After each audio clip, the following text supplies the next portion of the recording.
Good morning, children, and welcome back to your GK class. In today's GK class, what we will be doing? We will be doing lesson number 25, World Cities Nickname. यहाँ पर आपको कुछ cities के नाम दिए हुए हैं और यहाँ पर आपको उनके निकनेम्स दिए हुए हैं. ठीक है, अब आपको ये पहचानना है कि कौन सा सिटी का क्या निकनेम है. First, Bangkok. बैंकॉक को हम कहते हैं Venus of the east. Venus एक बहुत ही प्यारा और बहुत ही ब्यूटीफुल सिटी है इटली में. और ईस्ट, अगर आप मैप में देखोगे तो ईस्ट की साइड जो एशियन कंट्रीज़ हैं वहाँ पर बैंकॉक एक ऐसी कंट्री है जिसको कंपेयर किया गया है वीनस से कि वो वीनस जितना सुंदर है.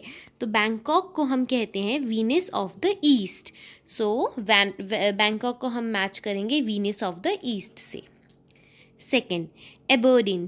Aberdeen is called the Granite City. एबर्डन एक सिटी है इटली में ही, स्कॉटलैंड में, जिसको हम कहते हैं the granite city. The granite city इसको हम इसलिए कहते हैं क्योंकि यहाँ पर ऑलमोस्ट जितनी भी मॉन्यूमेंट्स बनी हुई हैं एबर्डीन में वो सारी की सारी ग्रेनाइट से बनी हुई हैं. That is why Aberdeen is called the granite city.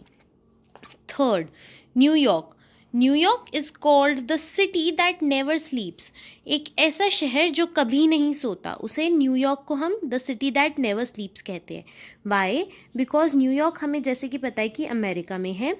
New York के अंदर रात को भी इतनी ज़्यादा हलचल रहती है, इतने ज़्यादा लोग जगे हुए रहते हैं अलग अलग एक्टिविटीज़ के लिए कि इस सिटी को नाम दे दिया गया द सिटी दैट नेवर स्लीप्स, कि यहाँ के लोग कभी सोते ही नहीं हैं. जैसे अगर हम बाहर जाते हैं रात के समय तो काफ़ी सुनसान रहता है, अंधेरा रहता है, लेकिन न्यूयॉर्क में अंधेरा तो होता है लेकिन वहाँ की जगमगाहट इतनी रहती है कि ऐसे लगता है कि अभी दिन का ही समय हो रहा है. Next, Paris. Paris is called the city of lights. Paris को हम सिटी ऑफ लाइट्स कहते हैं क्योंकि वहाँ की लाइटिंग्स इतनी अच्छी है, इतनी जगमगाहट रहती है पेरिस के अंदर भी कि उसको सिटी ऑफ लाइट्स कहते हैं. Next, Venus. Venus itself is called the city of canals or the floating city. Venus को सिटी ऑफ कैनाल्स इसलिए कहा गया है क्योंकि जो वेनिस का सिटी है उसमें जनरल, जैसे हम लोग ट्रैवलिंग के लिए बस यूज़ करते हैं वैसे वहाँ के लोग वाटर बोट्स यूज़ करते हैं क्योंकि वहाँ के जो वीनस की जो पुरानी हिस्ट्री है वो काफ़ी ज़्यादा इंटरेस्टिंग है. वीनस इटली का एक शहर है, ठीक है, और वीनस के अंदर ऐसा उसकी हिस्ट्री में लिखा गया है कि वहाँ पर प्रॉपर सी थे, मतलब वहाँ पे बहुत रिवर्स टाइप से पूरा फ्लोटिंग वाटर से भरा हुआ था वो जगह. लेकिन वहाँ के कंस्ट्रक्शन वर्कर्स ने कंस्ट्रक्शन कर कर वो सारा जो पानी था वो कैनाल्स के अंदर ट्रांसपोर्ट कर दिया और बैंक्स क्रिएट कर दिए ताकि वहाँ पर जगह बन सके लोगों के रहने की. बैंक्स यानी कि किनारा, ठीक है. तो वीनस को कहते हैं हम सिटी ऑफ कैनाल्स क्योंकि वीनस में बहुत सारे कैनाल्स हैं. Last, Rome. Rome is called the eternal city. Rome is called the eternal city because Rome भी इटली का कैपिटल है, ठीक है. और रोम के अंदर जो पुराने किंग्स थे अलेक्जेंडर वगैरह के टाइम के, जो कि बहुत ही पावरफुल किंग्स थे, ऐसा माना जाता था उन किंग्स की ताकत देखकर कि रोम को तो कोई छू ही नहीं सकता. रोम ऐसे सदियों तक ये सिटी ऐसे ही बरकरार रहेगा और पावरफुल रहेगा. इस वजह से रोम को इटर्नल सिटी कहा जाता है. इटर्नल मतलब जो युगों तक चलता रहे, ठीक है. So Rome is called the eternal city. Bangkok, Venice of the east. Aberdeen, the granite city. New York, the city that never sleeps.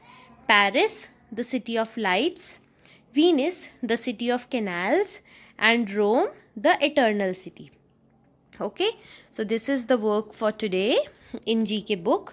The Lion City is not just the nickname of Singapore but is also actual translation of the name. The Malay word Singa means lion and the Pura is the city. However, lions never lived in Singapore. Singapore को हम lion city कहते हैं. Singapore का जो नाम है Singapore, सिंग का मतलब होता है लायन यानी कि शेर और पुरा का मतलब होता है सिटी.